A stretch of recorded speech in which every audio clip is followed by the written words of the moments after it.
Георгий Рублев памятник. Это было мая, на рассвете нарастал у стен Рейхстага бой. Девочку немецкую заметь, на солдат на пыльной мостовой.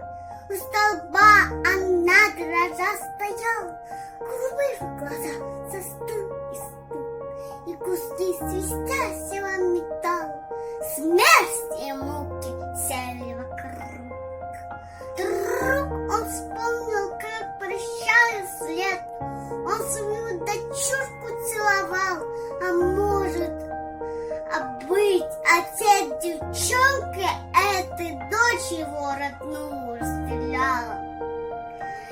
Но тогда в Берлине под устрелом полз боец и тело заслоня девочку в коротком белом платье осторожно вынес из огня.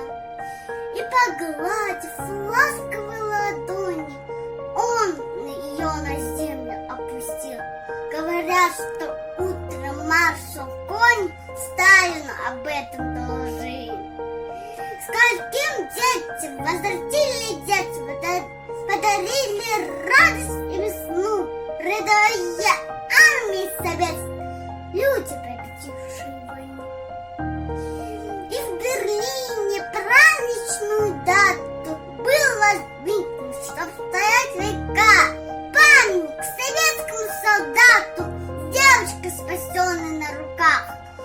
Он стоит как символ нашей славы, как маяк, светящийся во мгле. Это он, солдат моей державы, охраняет мирное